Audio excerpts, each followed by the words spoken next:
Realm presents Ninth Step Murders, Episode 3. The night lights of Tokyo's Marunouchi district shimmered off the sides of the Tokiwabashi Tower, rising between the rail yards at Tokyo Station and the bustling Nihonbashi River.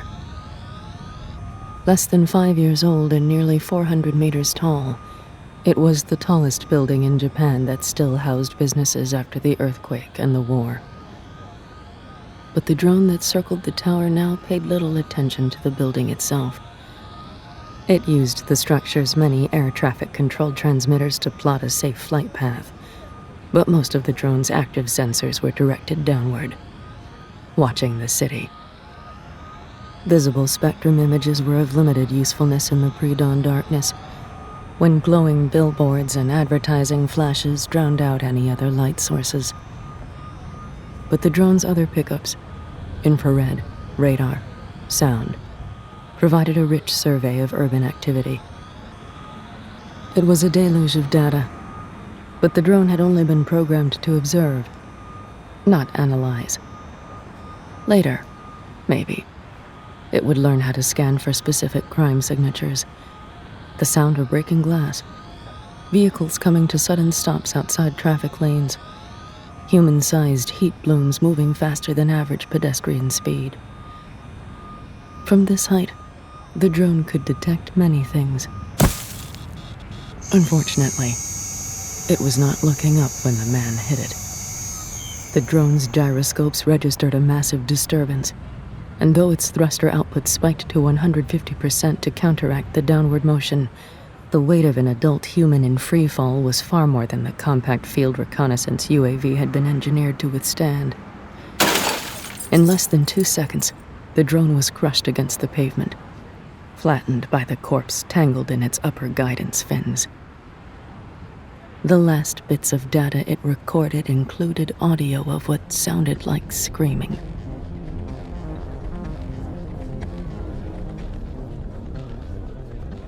Act 1. Emma Higashi didn't like people messing with her stuff, even if the stuff in question was the remains of a drone that had apparently been crushed by a human body falling from a skyscraper. Miyako made it through the police cordon first, and Emma jogged to catch up to her partner. A crime scene technician knelt over the well-dressed corpse that lay face down in the middle of the street.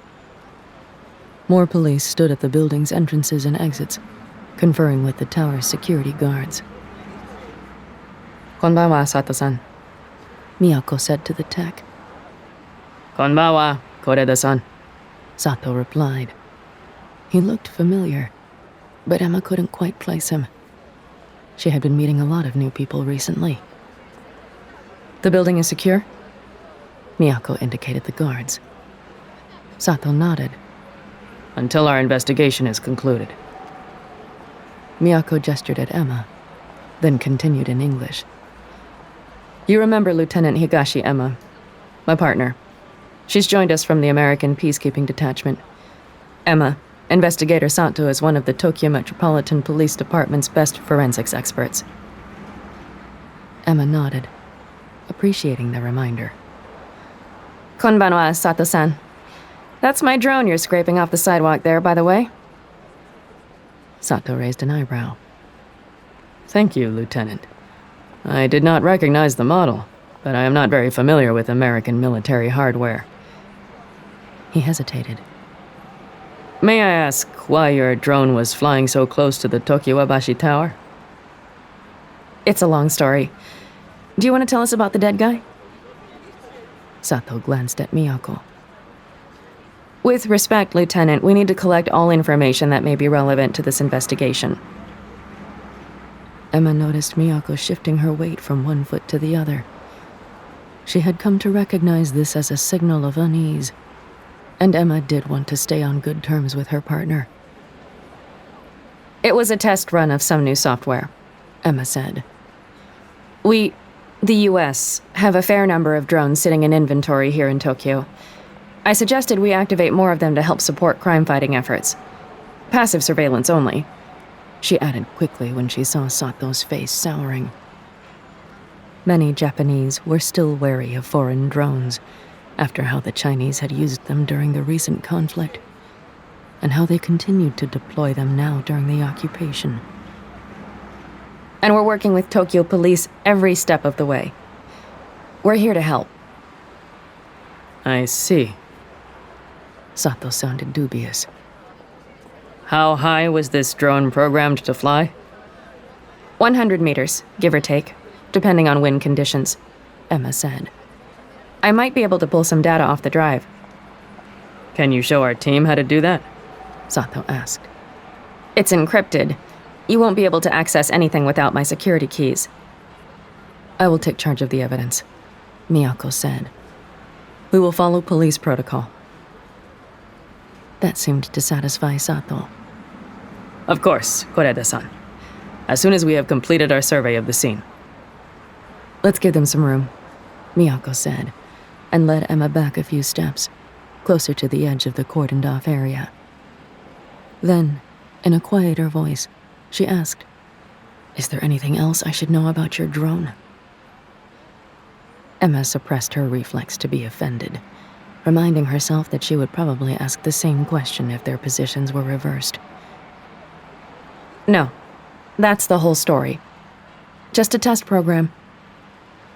She looked at Miyako. I'm sure I mentioned it before.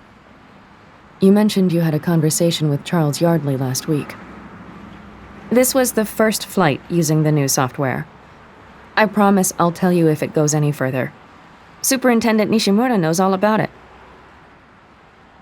I trust you. Emma noticed that Miyako was not looking at her. Inspector! Lieutenant! Sato called. He had moved to the other side of the body, and 3 other police techs huddled around him.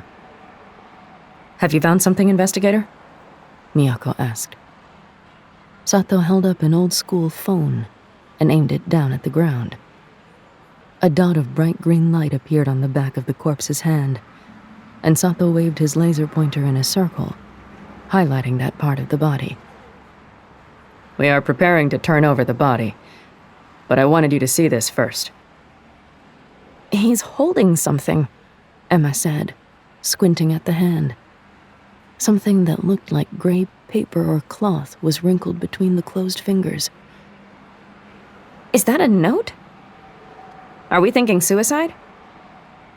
Let's first find out who he is, Miyako said. Go ahead, investigator. The techs rolled the body. The front of the corpse was bloodied and dark, and the face was an unrecognizable mess of gore. Broken fragments of Emma's drone protruded from the upper chest.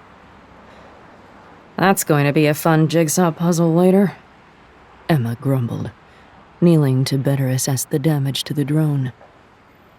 The central dome containing the main hard drive was cracked, but otherwise looked intact.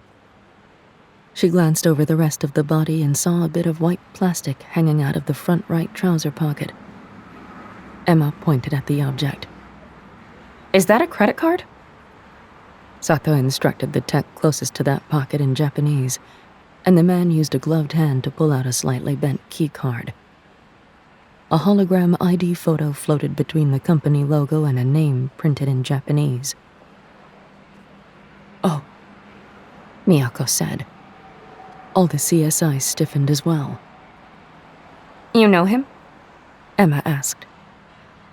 Arai Rinsho, Miyako said, and her tone of voice made it clear she wasn't just reading it off the key card.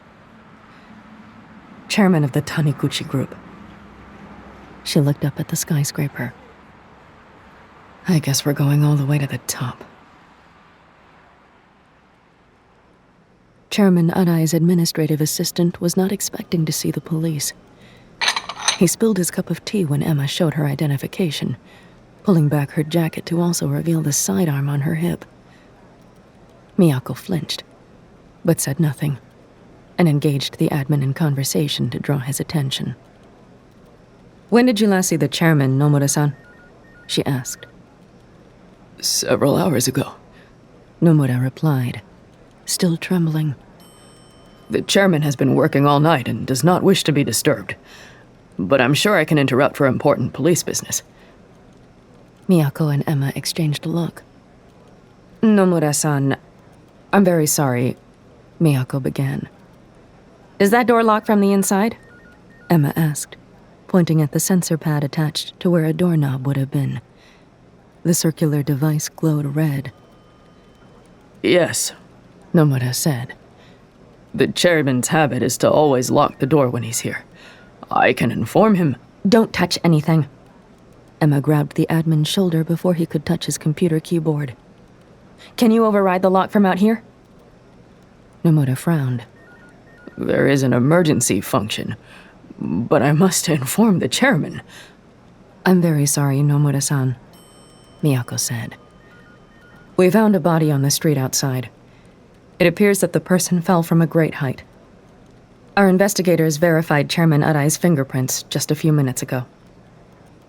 Nomura's eyes widened, and he sputtered, but failed to produce any comprehensible words.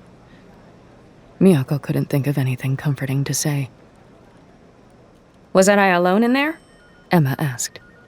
He didn't meet with anyone last night? Nomura shook his head.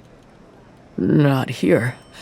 He had a client dinner in the evening, but then he came back alone. He went into his office before midnight and has not come out since then. Emma nudged Miyako.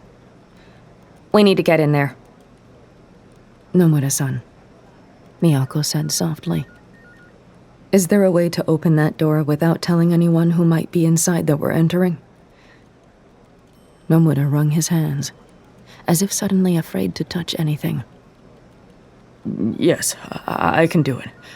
But this is very irregular. I'm not sure. Do you believe the chairman was unhappy? Miyako asked. Nomura stared at her. He knew what she meant.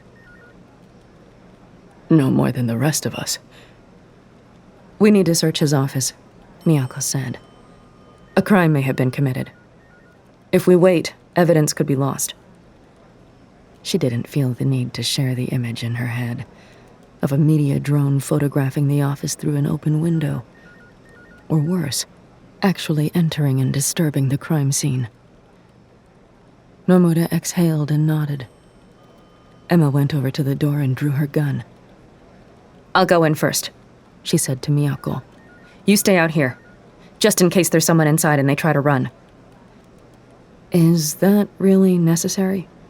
Miyako asked, pointing at the gun. Emma frowned at her. If this wasn't a suicide, it's a murder. Better safe than sorry. Miyako didn't feel like arguing. She nodded at Nomura, who tapped his computer screen. The pad on the door changed from red to green. Before Miyako could say anything, Emma kicked in the door and leapt inside.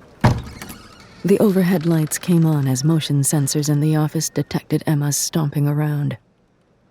After a few seconds, she shouted, "Clear!" Miyako stepped forward into the doorway, her body tensed and ready for action. She relaxed when she saw Emma putting her gun back into its holster. The office had everything one would expect for the CEO of a large corporation.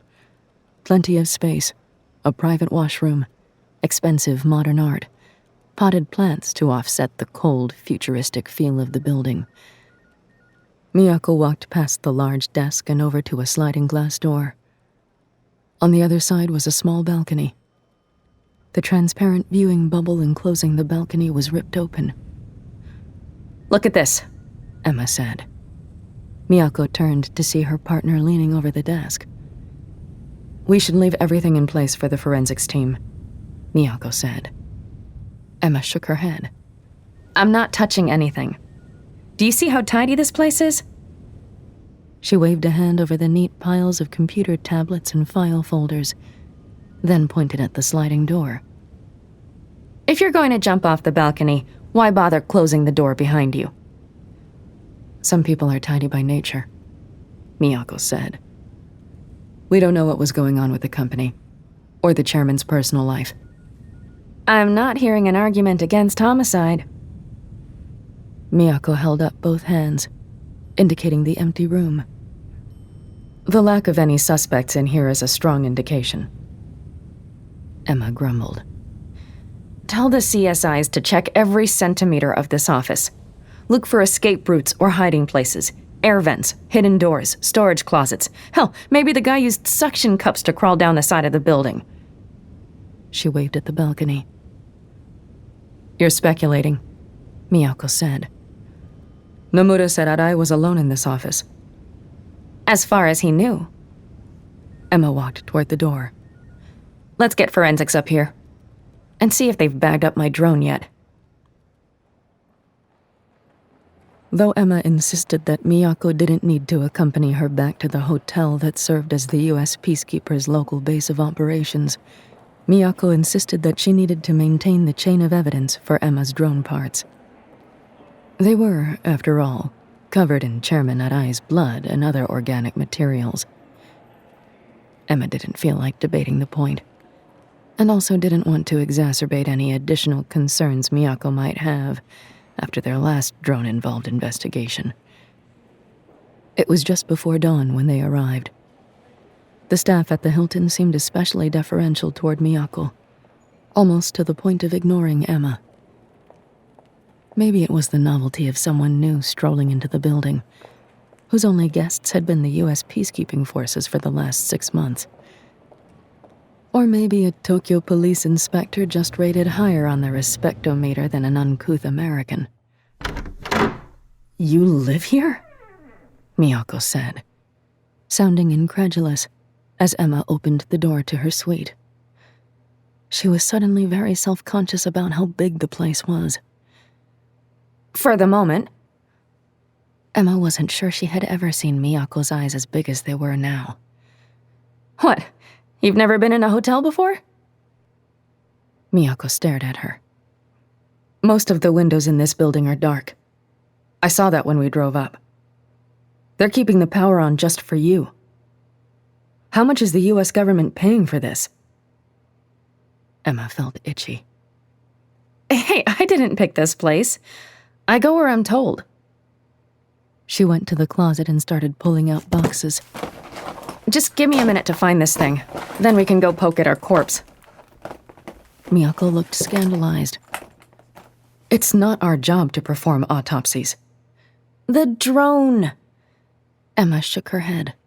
I'm talking about the drone. I just need to find my security key. You don't keep it on you? I don't normally need to access the black box recording. Miyako looked inside one of the open boxes that Emma had shuffled onto the floor. Emma, how many bags of these did you bring over?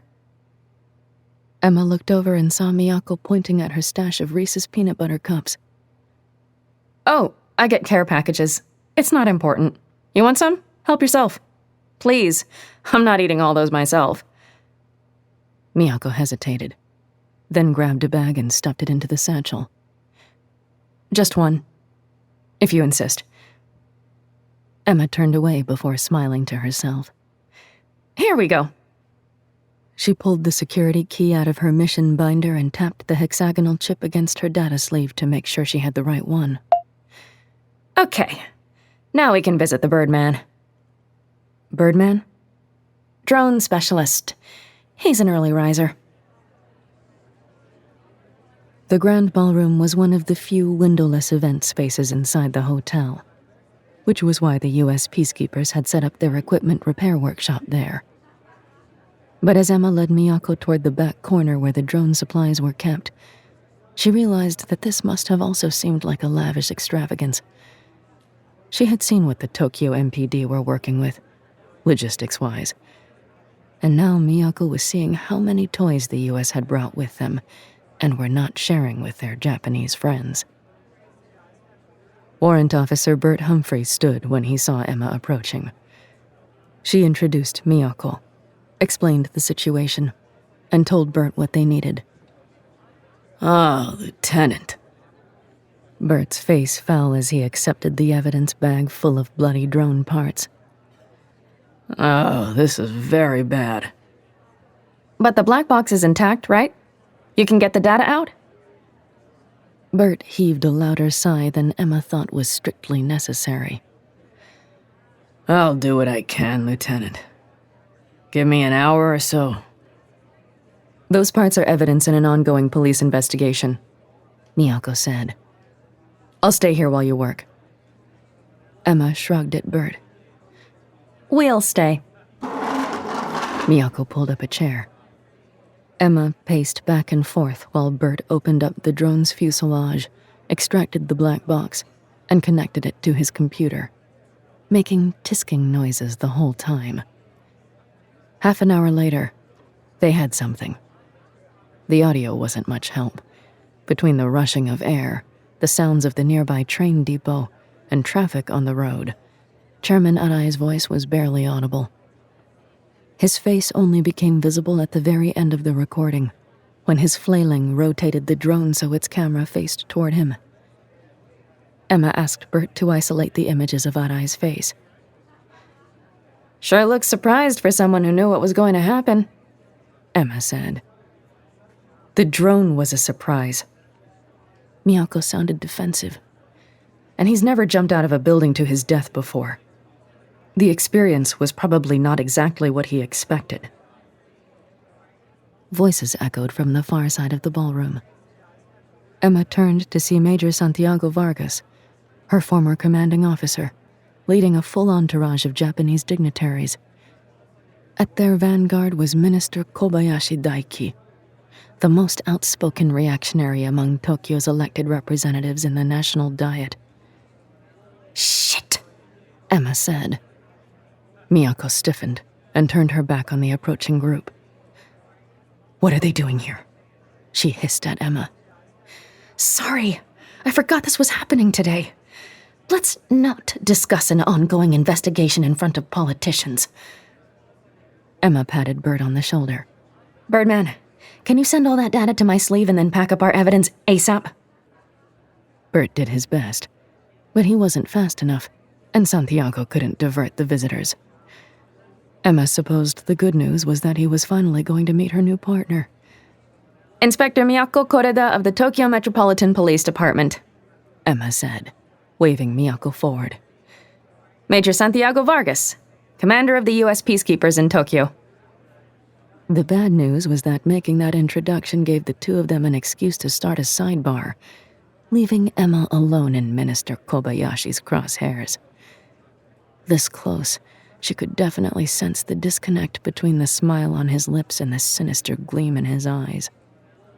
Every morning on the news she heard about how Kobayashi and his hardliner cohorts were making waves in the city. And now she could see why. Lieutenant Higashi, Kobayashi said as he shook Emma's hand like he was kneading dough. We are very pleased to see the spirit of international cooperation alive and well in your partnership with Koreda-san. I trust we will see both of you at the civil ceremony today. There was a big to-do later, honoring citizens who had shown extraordinary valor during the recent war, including several members of the police force. Absolutely, Minister, Emma said, withdrawing her hand and clasping her wrists together behind her back at parade rest. And speaking of cooperation, may I ask how you and your colleagues feel about all the Chinese black market body mods that seem to be super popular around this city? Santiago started coughing loudly.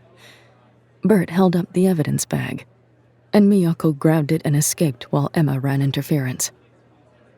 At least all three of them were on the same page about avoiding political interest in a police investigation. Do you need some water, sir? Maybe a cup of tea? Emma patted Santiago on the back, making sure he saw her specific glare and hoping he remembered its meaning. We're stalling. Santiago stared back at her. I don't know what you're up to, but I'll play along. They managed to keep Kobayashi and his entourage occupied for a good 5 minutes. Miyako forced herself to take deep breaths while walking out of the ballroom and searching for the elevator. She had never been a fan of Kobayashi's politics, and she had more than once imagined giving him a piece of her mind if they ever met in person. But of course, it was a different matter when they actually stood face to face, especially when she was on duty. The elevator dinged. The doors opened, and Miyako walked several meters forward before realizing she had no idea where she was. She looked back and saw that she had taken the freight elevator by mistake and was now in the basement of the hotel. After pushing the call button again and waiting almost half a minute, she decided to look for the stairs. She turned the corner and nearly ran into a group of young men and women in dark clothes. They all looked Japanese and all wore backpacks. One of them was pushing a cart piled high with plastic crates. They all froze for a second. Miyako looked from one youth to the other, expecting them to say something, then realized that they had no idea she was a police officer. The young man pushing the cart stood up straight, and Miyako recognized the telltale bulge of a pistol under his sweater. "Ohayou gozaimasu," Miyako said, and continued in Japanese, hoping her country accent sounded authentic. "I seem to be lost. I was looking for the subway station." One of the young women spoke. "You're on the wrong side of the building." She pointed behind Miyako. "Go up one flight of stairs, then through the lobby. You'll see signs up there." "Oh, thank you. Thank you very much." Miyako bowed 3 times for good measure, then turned and walked down the hallway. Now she saw the illuminated exit sign next to the stairwell. She concentrated on keeping her stride as normal as she could, and her hands swinging freely at her sides, where the youths could see she was not holding a weapon or phone or operating her data sleeve. They don't know who you are. They don't know you're a cop. She went into the stairwell. The door clanged shut behind her, and she continued her perfectly normal walk up to the landing before turning, flattening herself against the wall, and activating her sleeve to record audio and video. She counted to 50. Nobody followed her. Miyako ran up the stairs, through the hotel lobby, and into the subway station. The plastic cases on the youth's cart had been marked as American fuel cells. Surplus for the U.S. peacekeepers, surely, but possibly crucial for some residents of Tokyo who were unable to simply order the advanced power supplies for themselves these days. If they had recognized her as police, other officers had warned her that mere body language might give her away. She wouldn't be standing on the subway platform now, stress-eating a peanut butter cup. Miyako stared at the clock showing when the next train would arrive.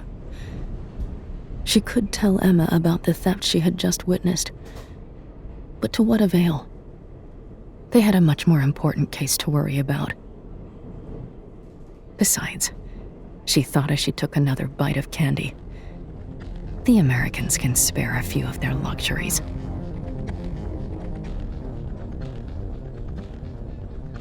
Act 2. The old City Hall building was still flanked by some of the remaining Metropolitan Assembly Building and Tokyo Main Building No. 2. But damage from the earthquake and several bombs made it look like, Emma couldn't help herself, the scene of a giant monster attack. Kensuke stood on a dais before the main building, hands clasped behind his back and head tilted up slightly, as if he were reflecting on the afternoon clouds and unaware that a crowd had assembled before him. The other honorees' eyes darted around, taking in the scene, anticipating the ceremony. Kensuke seemed lost in his own thoughts. Emma thought he looked like a full-sized trophy, all sleek muscle under his shirt, hair glistening in the sunlight. She caught herself before she got carried away. "This is going to feed Kensuke's ego until it's monstrous," Miyako muttered, standing next to her. "Kensuke doesn't seem like the type to get a big head," Emma said. "You don't know him as well as I do." "No, I guess I..."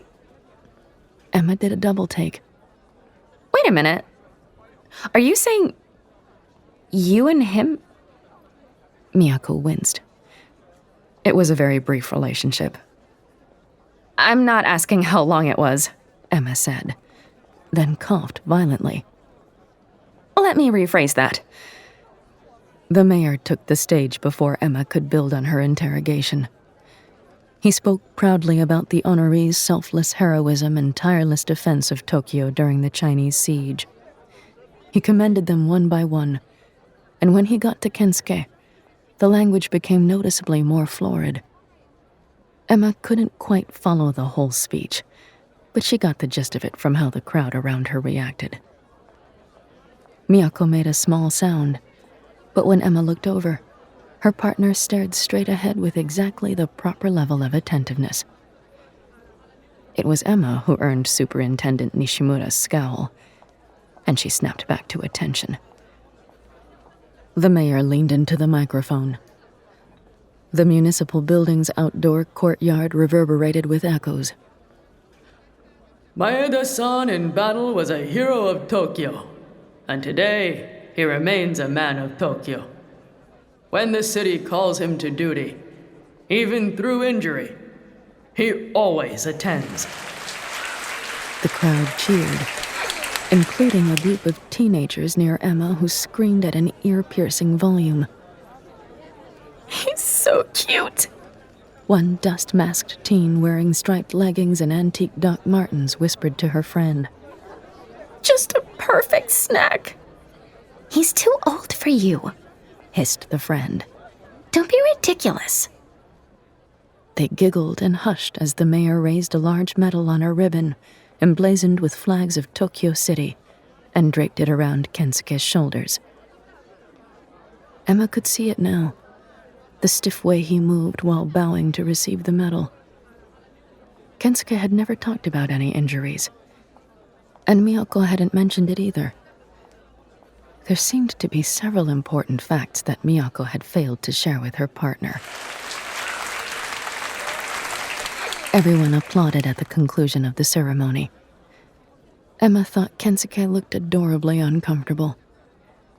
She didn't notice the incoming message vibrating her sleeve for a few seconds, and when she raised her arm to read the alert, she saw that Miyako had received it too. Sato's got something, Emma said. Miyako nodded. Let's get out of here. When they arrived back on the top floor of the Tokiwabashi Tower, Miyako was surprised to see the bleary-eyed admin, Nomura, still at his desk. Has he been here the whole time? Miyako asked. A uniformed officer had brought Nomura some food and was now sitting with him. He refuses to leave, Koreda-san, Sato said from the open doorway of the chairman's office. The space was now littered with crime scene markers and instruments Miyako didn't recognize. We have some more information. Sato led them over to the balcony. The sliding glass door was closed, but there were numbered evidence flags stuck to the outside. We confirmed that the weather bubble was torn open from the inside. We also found a partial shoe print here, on the outside of the glass door. He pointed to a section that had been treated with some kind of chemical to make trace compounds more visible. How interesting, Emma said, staring at Miyako. That would be consistent with an attacker bracing himself so he could use more force to wrestle the victim over the railing. Miyako frowned at Emma, unsure why she was being so antagonistic. It could also mean the chairman kicked off the glass to propel himself through the bubble and over the railing. That would explain why the door was closed. Does that print match Chairman Arai's shoe, Sato-san? Emma interrupted. Sato avoided eye contact with either woman. As I said, it is a partial print, and somewhat smudged. We cannot match it conclusively. You find anything else unusual in here? Emma asked. Possibly, Sato said. We downloaded climate data from the building's environmental controls. The temperature and carbon dioxide readings were slightly elevated. Aha! Emma raised a finger. That would indicate that another person was in the office, possibly hiding out until there was an opportunity to escape. Or, Miyako shot back, that plant is dying because it hasn't been watered, and the chairman liked to keep his office warmer than most. The readings were only slightly elevated, Sato said. and we have scanned this entire area, looking for hidden places large enough to conceal a person. He gestured at one piece of equipment that Miyako guessed was some kind of radar system. We did not find any such secret spaces. Indicating the chairman was alone, Miyako said. And meaning that we should start looking into why the chairman might have wanted to end his life. Emma grimaced. Good point. Miyako blinked, surprised. Thank you. Not about the suicide. About finding out what he was working on. Emma pointed at the desktop computer. I don't suppose that was unlocked? No, Sato said. We have asked the assistant, Nomura, but he will not release any proprietary company information until he receives an official police request. I can make that happen, Miyako said. Miyako temailed Superintendent Nishimura and immediately received a video call back from him. He wanted to talk to her and Emma at once. They went to an empty conference room, and Miyako peeled off her sleeve and placed it on the wall. Have you seen the latest news? Nishimura asked. We've been a little busy, Emma replied before Miyako could. China is doing something with the foreign currency exchanges, Nishimura said. I don't understand all the details, but the end result is the Japanese yen losing value in the financial markets. A lot of people are panicking. We need to close this investigation and reopen the tower as soon as possible. Once we've finished all the interviews, we won't have any reason to keep the businesses closed. Unless you've uncovered actual evidence of homicide. Not yet. Does Taniguchi do business with the Chinese? Emma asked. Almost certainly. They're a large corporation, Nishimura said. We need a formal police information request to find out what Arai was working on, Miyako said. I'll take care of it, Nishimura said. If an investor found out Arai was involved in insider trading with the Chinese, Emma said, that could be motive for murder. Or if Arai knew he was personally going to lose a lot of money, that could drive him to suicide, Miyako said. They glared at each other for a moment. Nishimura said, Is there a problem? No problem, Superintendent, Miyako said. Please send the formal information request to Nomura-san. She gave the admin's contact information and signed off. I have an idea, Emma said coolly. Let's split up. I'll see if the US knows anything about this Chinese currency manipulation. I was posted in Switzerland during the arbitrage meltdown and riots. I know some of the people keeping tabs on global economy stuff.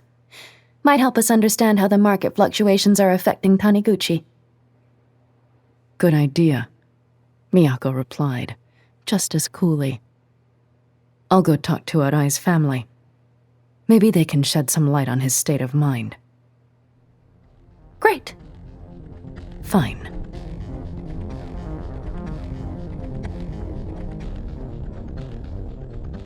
Act 3. Emma stood in the lobby of the U.S. Embassy for nearly 5 minutes, drinking the complimentary cucumber water and weighing her options, before approaching the reception desk and asking to speak to Charles Yardley III, Chief Liaison Officer to the Japanese government. She used the code phrase Charles had given her, "I am a cat," so he would know it was an urgent matter.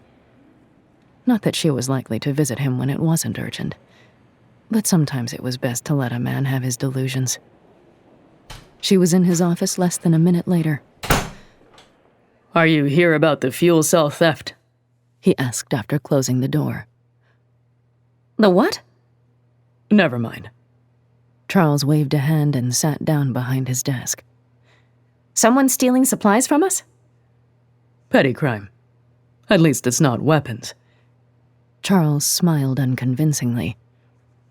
I understand you're dealing with something a bit more heinous. Yeah. Emma sat and gave a quick rundown of the Arai case. My partner thinks it's suicide, but too many things don't add up.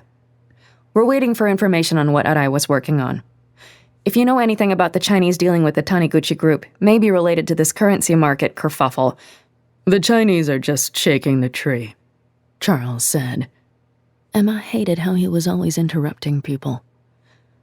They're looking for the weakest links to exploit. She also hated how he mixed metaphors. Taniguchi. Taniguchi. He tapped at the computer on his desk and shook his head. Nothing on my radar. If I was dealing under the table, it didn't affect our hand. Emma tried to read Charles's face. He was almost certainly still hiding something, but he wouldn't be this obvious about blowing her off. Sorry I couldn't help more. He locked his computer again. Other than that, how's life with the Tokyo police? Ups and downs. Emma shrugged. We don't always see eye to eye. We, meaning Inspector Koreda and yourself? We're working things out. Be careful who you trust, Charles said. You never know whether someone might have divided loyalties around here. Emma frowned. What are you implying? Did he think Miyako could be a dirty cop? What do you think I'm implying? Emma stood up. I didn't come here for a fucking therapy session. So why did you come here? Charles grinned. Why did you come to me, instead of your good friend Major Vargas? Emma extended her middle finger and walked out of the office. She slammed the door on Charles's self-satisfied smirk. The afternoon sun was just dipping into the trees when Miyako arrived at the Arai residence. A man in a dark suit met her at the front door and accompanied her into a courtyard where two women sat underneath a cherry tree. It was almost laughably cinematic, a grieving mother and daughter among the falling blossoms. The daughter, a wiry teenager with aggressively short hair, walked up to Miyako and introduced herself as Akiko. My mother is overwhelmed, Inspector, Akiko said. She's already had to identify Father's body today. I can answer your questions. This won't take long, Miyako said. I apologize, but it is police protocol. Akiko gave her a hard stare. My father didn't kill himself. What was the expression Emma used? Let's put a pin in that. Miyako kept her conversation with the widow Arai short. There was nothing suspicious in the woman's words or demeanor. She was not privy to her husband's business dealings. He had been very guarded lately, as if anticipating big news. He hadn't volunteered any information at home. His family respected that compartmentalization. Well, one of them did anyway. After Miyako concluded her interview with the widow, Akiko offered to walk her out. The teenager waved away the bodyguard. Once they were outside, Akiko activated her data sleeve. Pokemon? Miyako didn't recognize the animated creature that danced across the sleeve interface. Megasteria. You obviously don't have children. A small lizard appeared on top of the first creature's head. Can I bump some pics to you? Miyako nodded and brought up her own sleeve to open a data receiving port. Akiko tapped her forearm against Miyako's, and the data lizard crawled from one device to the other, becoming a nondescript file icon when it downloaded onto Miyako's sleeve. She waited until the sleeve's automatic malware scan finished, then opened the images. The first one showed Chairman Arai standing beside a black town car next to a shorter, stockier man. The next few images were similar, following the two men as they walked away from the car, but showed no more of the second man's face. My father has been taking a lot of meetings in strange places. Not at the office, not at home. I thought... Akiko shook her head. I don't know what I thought, but I had to find out. He didn't know I was following him. This was a business partner? Miyako asked. You tell me. The police still have facial recognition databases, right? Miyako kept her expression neutral. It was good that the general public didn't know how much the police were struggling with data analysis. But why would my father be holding business meetings by the side of the road in the Chinese sector?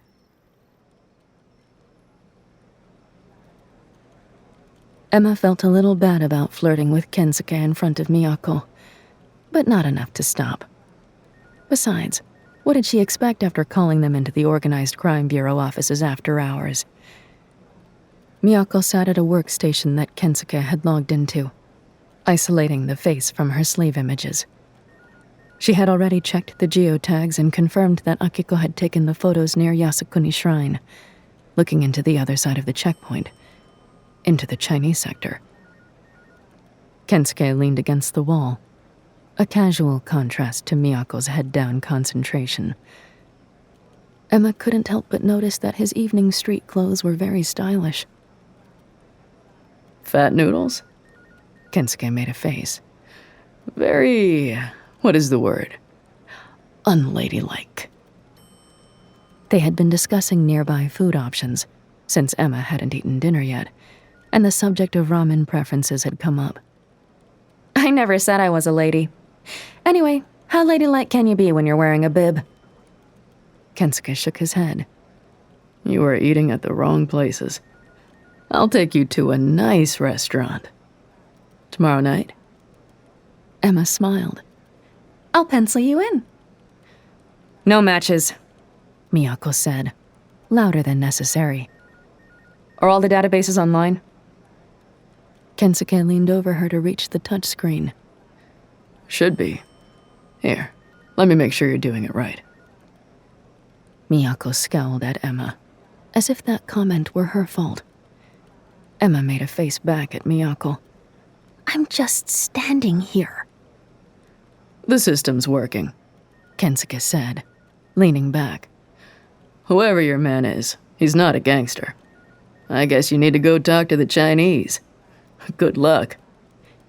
Maybe not, Emma said, waking up her sleeve. The U.S. peacekeepers maintain a database of Chinese actors in the local area. I can send the pictures to Major Vargas and ask him to run it against our faces. Akiko trusted me with this data, Miyako said. This is a confidential police investigation. We can trust Santiago. I don't trust the wireless networks. Too many hackers out there. This is military-grade encryption. U.S. military, Emma said, tapping her sleeve with a fingernail. Come on, Miyako, Kensuke said, nudging her with his elbow. It's just a few pictures. If anyone is stealing data from the Americans, they're going to go after juicier fish. Miyako ignored him and continued glaring at Emma. I would like to speak to the Major before we send him anything. Emma glared back. Fine. Santiago picked up her call almost immediately. The video showed him sitting in his makeshift office at the Hilton. You know what government ministers love. Fucking paperwork, he said. You're lucky, Higashi. You got out before we started all this international cooperation in earnest. I'd rather be working on a corpse right now. Yeah, about that, Emma said. We need to put a name to a face. Possibly a Chinese name. Can you help? Haven't you heard? We're here to help. Emma turned her sleeve toward Miyako and rotated the interface so she was on camera, and let her walk through the situation with Santiago. Behind her, Kensuke held up his phone, showing a soft-focus picture of a steaming bowl of noodles. Emma frowned at him and shook her head. He turned down the corners of his mouth in an exaggerated, sad face and went back to his food porn. Miyako confirmed the data transfer details, then bumped her sleeve against Emma's to send the pictures. Seconds later, Santiago had a result for them. That's interesting, he said. Maybe more interesting than you want. Share, please? Emma said. Remember, you asked for it. A personnel file appeared on Emma's sleeve. Lieutenant Colonel Ting Yu Pei of the People's Liberation Army. Currently Chief Liaison Officer to the Japanese government for the People's Republic of China. And stationed right here in River City. Emma blinked, then looked at Miyako. Shit. Well, Miyako said, at least we know where to find him. Act 4. It took Miyako and Emma most of the next morning to figure out the best strings to pull to get a meeting with Lieutenant Colonel Ting. In the end, he agreed to meet them not at the Chinese embassy, but at a nearby shopping mall in the Chinese sector. Just before they left Ninth Step Station, Miyako received 2 separate reports on her sleeve. One from their official information request to Taniguchi, and one from CSI Sato. She reviewed the former, and Emma looked over the latter while their car drove itself to the Yasukuni Shrine checkpoint. Well, that thing in Arai's hand wasn't a suicide note, Emma said as the car slowed, approaching the border. Forensics says it's some kind of metal weave, like chainmail but more lightweight. And wired for power. Was Taniguchi working on wearable tech? Nothing that Arai was directly involved with, Miyako said. But look at the last opened project file from his workstation. A military contract, dating from before the war. Do you see the sponsor's name there? Ting Yu Pei, Emma read. War profiteering would certainly be a motive for someone to murder Arai. Or perhaps his shame at collaborating with the Chinese became too overwhelming for him to bear. The car's window automatically opened for the checkpoint guard. Good morning, Inspector Koreda. Nice to see you again. After checking their IDs, the guard waved them through. You come here often? Emma asked as the car sped along. I have friends on this side. Miyako avoided Emma's gaze. It's not their fault the Chinese put this border between us. The car parked beneath the shopping mall, and they made their way up to the main floor. Miyako always felt twinges of jealousy and anger when she came over to the Chinese sector. She understood why some Tokyo residents would choose to live on this side. No blackouts, no rationing.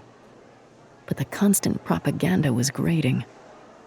Even now, the ubiquitous screens in the mall blared out the official party version of what was happening with the currency exchanges, painting it as a consequence of Japanese mismanagement and not Chinese interference.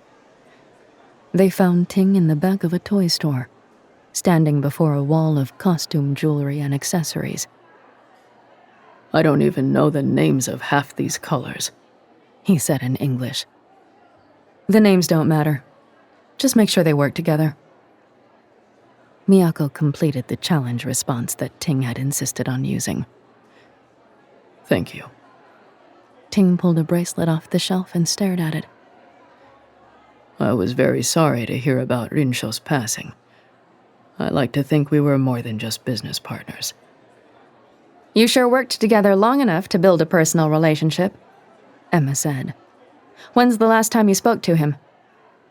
The night before last. Miyako and Emma exchanged a look behind Ting's back. His latest project had run into unexpected delays. I had concerns about its successful completion. We met so that he could reassure me of its progress. And what was that project exactly? Emma asked. Ting put the bracelet back. I suppose it will never be completed now. How many others were working on this project? Miyako asked. It could not have been just the two of you. Ting turned to look at her. Rinsho and I both have children.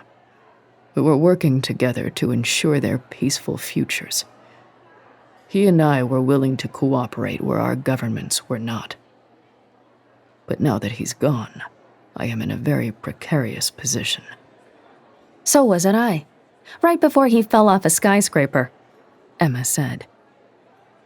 You're not talking like you think he jumped. So how about helping us find whoever pushed him? Ting pulled a blinking tiara off another shelf.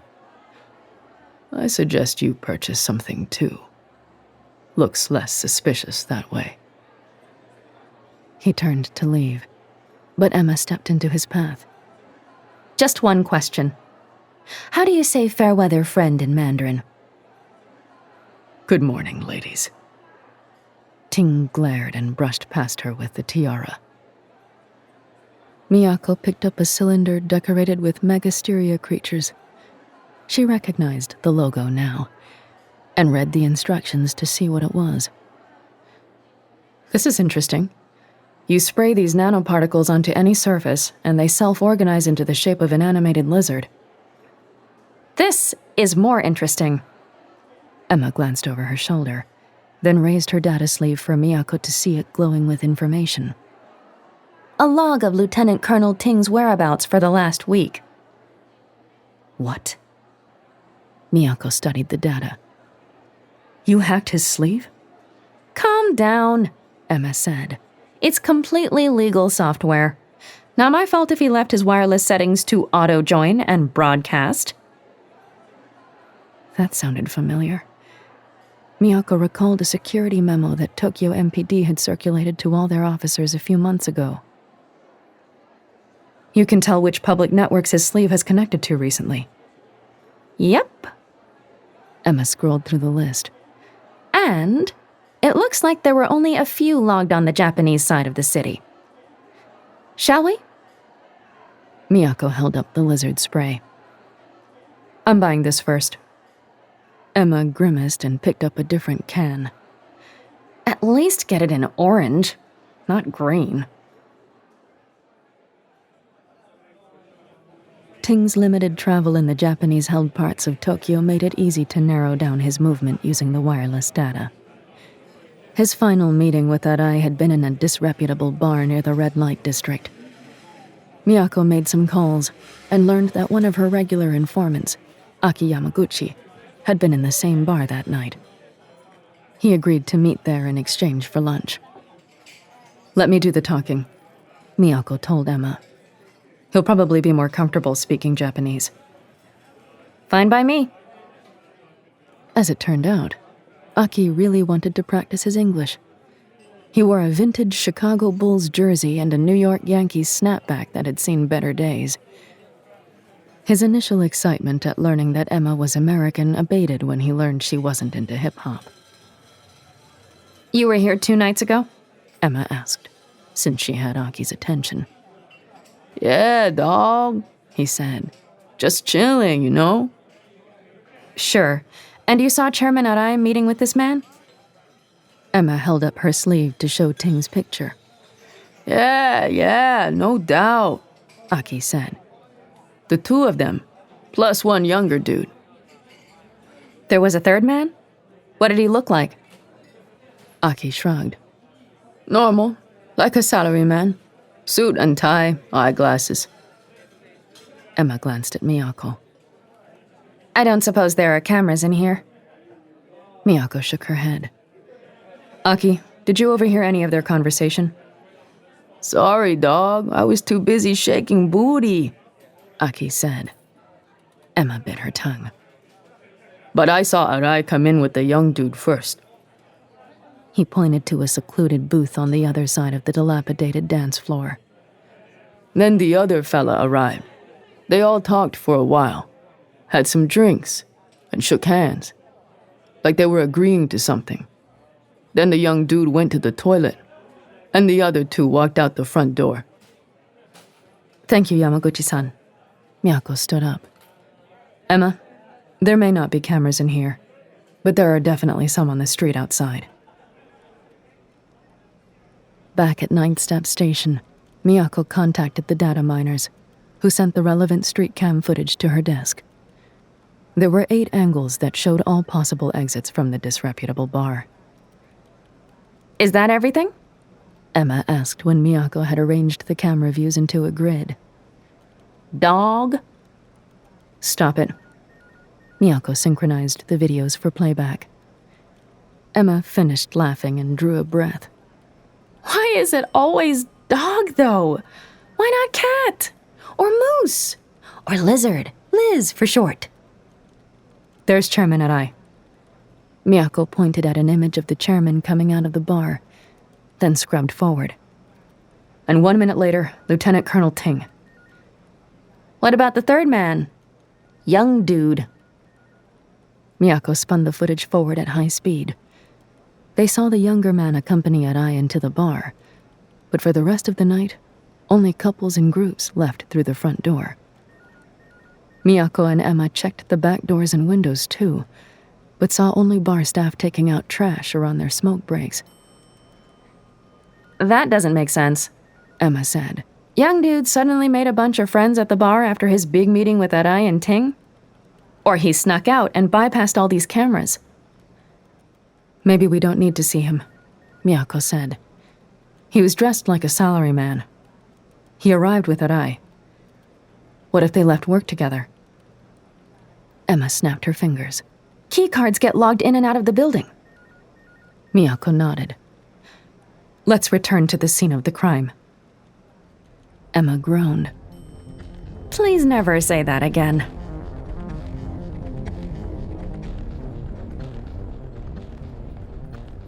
Act 5. Emma and Miyako got back to Tokiwabashi Tower as Sato and his forensics team were packing up the last of their equipment. He led them into a conference room and put down his equipment case. Do you have a copy of the building's access logs? Miyako asked. So we know when employees entered or exited the tower? Yes. The data indicates that Chairman Arai left the office just after dark 2 nights ago and returned 2 hours later. After his client dinner, Emma said. Did any other employees leave at around the same time? Sato opened his case and pulled out a computer tablet. Yes. 1 person. Watanabe Haruki. He was a research scientist reporting directly to Chairman Arai. Young dude? Emma asked. Excuse me? What is his age? Miyako clarified. 33. Did he return to the building? Emma asked. According to this, he returned shortly before Chairman Arai did.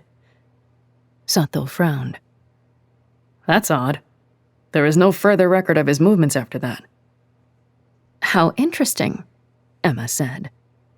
Ditching your ID badge tracker so the police can't figure out where you went or when?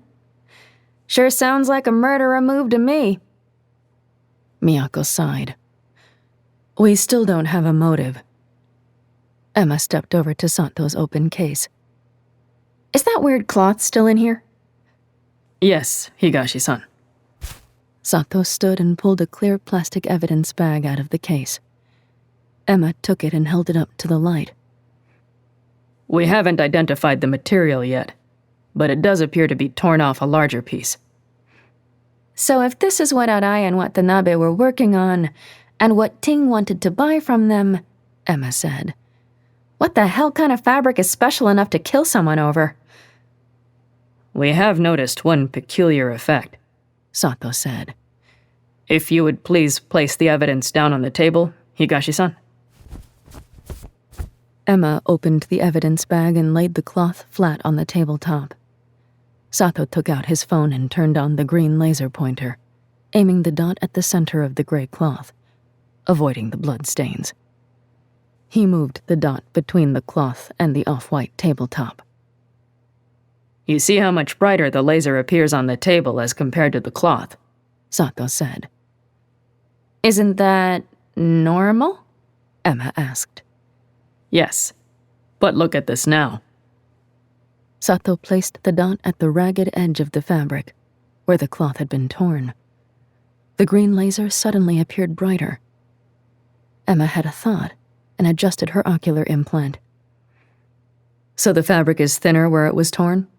Miyako asked. No, we've measured the thickness and it's the same, Sato said.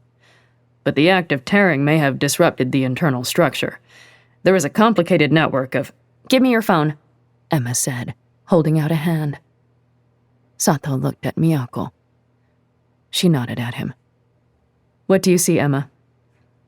This is one of those super high-powered laser pointers, right? Emma asked as she accepted Sato's phone. Don't look into it, don't point it at airplanes in the sky? Sato nodded. Yes, it is very bright. It's inducing current in whatever this material is, Emma said, running the laser along the torn edge.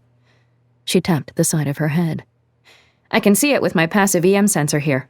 Look. She raised her sleeve, displaying a false color electromagnetic image of the cloth. Bright ripples emanated from wherever the laser pointer beam rested. Amazing, Sato said. That would explain the fiber optic elements we found woven through. Pointed at the edge, Miyako said. Emma frowned. What do you mean? The edge of the cloth. Miyako put out her hand, palm flat, and patted the side between her wrist and pinky finger. It's thick, right? Aim the laser beam at it from the side. Emma put Sato's phone down on the tabletop and lifted the back edge until the beam shining out of the front struck the cloth edge on. The gray color faded, disappeared, until all Miyako could see was the blotch of dried blood floating above the white table. Holy shit, Emma said. It's invisible? Sato said. Miyako slapped the table with her hand. Sato-san, did you record full video of the crime scene while you conducted your initial examination? Of course. Sato pulled his laptop out of the case. Emma and Miyako crowded behind him as he located the right video files. Still think this is a suicide? Emma muttered over Sato's head. Please save your gloating for later, Miyako said, watching the screen. There. Sato froze an image shot from outside the chairman's office, near the admin desk. Look, on the floor. That's where Nomura spilled his tea. It was out of the way, so nobody cleaned it up until much later. But watch. He started the playback again, and the round puddle suddenly smeared into a half circle with a tail, as if someone had dragged something through it. But there was nothing to be seen. You had cameras inside the office, Emma said. Please tell me you had one pointed at the doorway. Yes. Sato pulled up a different video file. Show us right before that tea thing happened. The recording showed 2 techs crouched inside the office and one standing outside, placing markers and recording information on their sleeves. If he's invisible, Miyako started to say. Not completely, Emma said. Rewind that a little. Zoom in on the doorway and play it back at half speed. Sato's fingers flew over the keyboard, and the image shifted. This time, as the video spun forward, there was definitely something in the doorway. A faint outline, like a shimmer, about as tall as a man. The outline wiggled across the screen, briefly bumping up against the admin desk, then moved away, and through the puddle of tea. He's still here, Emma said. He's still in the fucking building! It's been more than a day and a half. Miyako checked the time on her sleeve. He's had nearly 40 hours to escape, and dozens of police officers have been moving in and out of this area. He could have tailgated any of us. Emma shook her head. He can't see. Excuse me? He dragged his cloak through the puddle of tea, Emma said. If you're trying to hide, if you can see that on the ground, why would you walk straight into something that you know is going to leave a trail behind you? Miyako found she had no counter-argument. But he still could have gone anywhere. Anywhere he knew the layout well enough to get around blind, Emma said. This floor, sure. But the rest of the tower? He's not going to risk bumping into anyone. Think about it. Where can he get to via non-automatic doors? And where is he least likely to encounter any other people? Miyako thought for a second. The stairwells. While Miyako gave instructions to deploy police officers for a stairwell search, Emma checked with Sato about an idea. It's not just me, right? She pointed at the video of the shimmer in the doorway. That outline is more visible when the shape is moving side to side. Yes, Sato said. The cloak must be refracting or retransmitting light to achieve the invisibility effect. but it does not work well at the edges, where there are additional angles to contend with. Emma pulled a small disc-shaped drone off her belt and tapped it against her sleeve. The drone woke up and hovered next to her head. Okay, so I tie this drone's camera to my eye and I fly it side to side, like this. She worked the controls on her sleeve. And that should exaggerate the video artifacts, make the shimmer more obvious, right? The theory is sound, Sato said. but the effect is very subtle. It may be difficult to see. Better than nothing. Emma, Miyako stepped in front of her. Officers on the 50th floor found food wrappers and an empty energy drink bottle tucked into a corner of the stairwell. She held up her sleeve to show a picture. As if someone were trying to hide it and not just littering, Emma said. Anything else? The stairwell itself is blocked just below the 39th floor for maintenance work, Miyako said. and that floor has been closed for renovation since last week. If he exited the stairwell there, he couldn't have gone anywhere else without using his key card. And we know he didn't. Emma nodded. Let's go find an invisible man. 8 other police officers stood around the elevator when Miyako and Emma got out on the 39th floor, accompanied by Emma's zigzagging drone. Miyako silently gestured for the other police to spread out, and all 10 advanced the search line through the empty floor. Nothing but pillars, a few pallets of still-wrapped building supplies, and some boxes stood between the elevator bank and the windows on the other side. "He's going to hear your drone," Miyako whispered to Emma. Good. Emma whispered back. That'll drive him out. Force him to move so I can see him. Miyako kept her doubts to herself. She also refrained from objecting to Emma having drawn her sidearm again. After a couple minutes of slowly walking forward, Miyako heard a scraping sound from behind one pillar. Judging by everyone else's reactions, they all heard it too. She waved the other officers over to that pillar, and they very slowly closed a circle around it. Miyako nodded at Emma, who moved deliberately around the circle with her drone. After making a complete circuit and coming back to stand next to Miyako, she shook her head. Not enough motion for me to see, she whispered. I could fire a shot. Startle him. Please don't, Miyako said. I have another idea. She slowly opened her satchel and retrieved the Megasteria spray canister. Then she stepped forward until she was less than 2 meters from the pillar, held up the can, and pushed down the nozzle. A bright orange stream hissed forward from the can. Miyako moved her arm in a slow arc. The officer nearest her left side made a face as the nanoparticles coalesced into a dancing orange lizard on the front of his uniform shirt. Some of the spray hit the pillar, turning into a cluster of lizards there. Most of it fell to the ground, too dispersed to come together into its pre-programmed shape. And some of the stream landed on something just to the right of the pillar, and became a line of orange lizards wriggling in midair. Emma watched Miyako put away the spray can and do something on her data sleeve. Then Emma's own sleeve buzzed. She frowned at Miyako.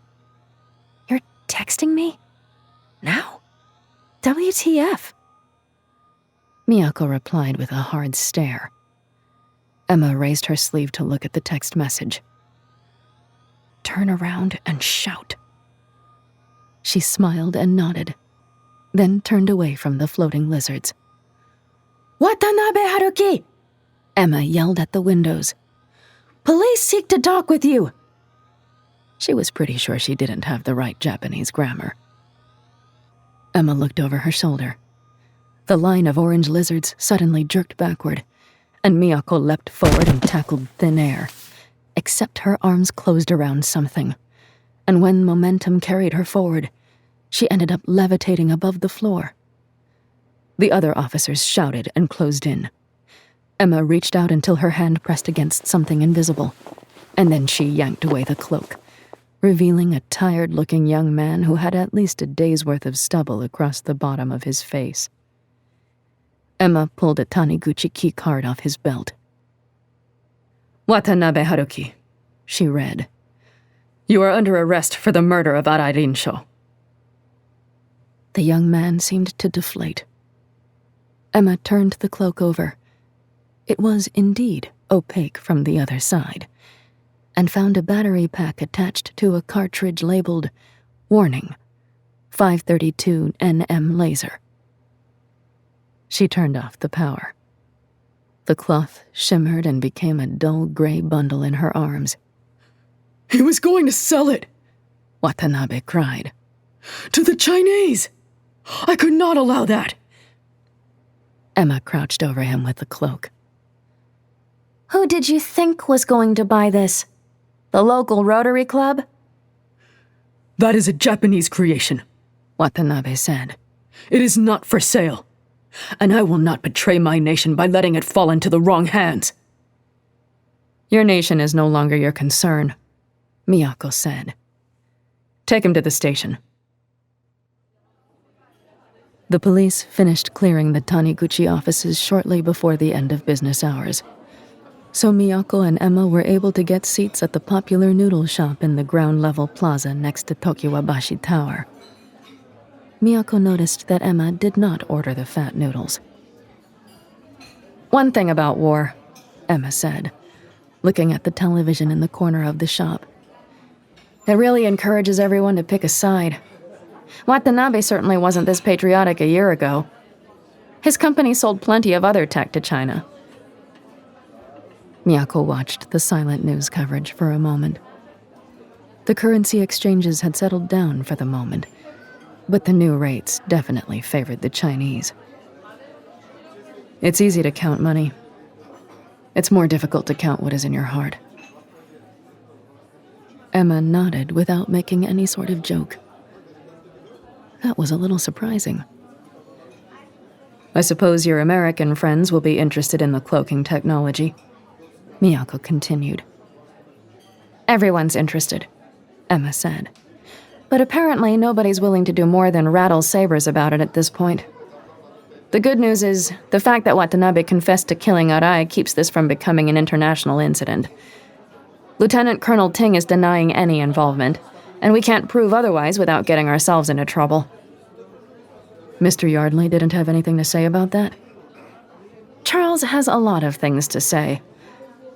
Emma stared into her half-eaten bowl of ramen. "I think I'm going to move out of the hotel." Miyako nearly choked on her noodles in surprise. "Why?" "I'm supposed to be here to help," Emma said. "I can help better if I understand what's happening on the street." She waved above her head. "The bird's eye view might provide more information, but not enough detail. Cases are about people, not politics." Miyako suspected there was more to it than just that, but she didn't want to push Emma away from what she also thought was a good idea. "I can help you find an apartment. It won't be as nice as the Hilton, but it will be in the city." "Thanks. Just tell me one thing." "This isn't because of Kensuke, is it?" Miyako said. Now it was Emma's turn to choke. "Absolutely not," Emma said after wiping her face. "Wow, no.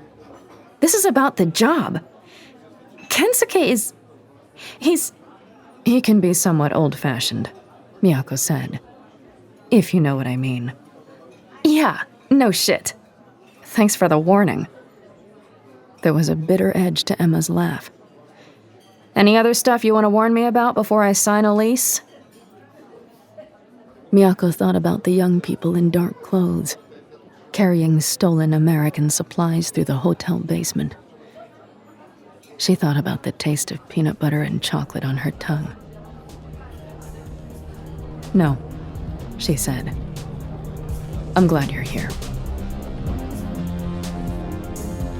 You're listening to Ninth Step Murders, Episode 3 by Curtis C. Chen. starring Emily Wu Zeller. Produced by Realm, your portal to another world. Realm, listen away.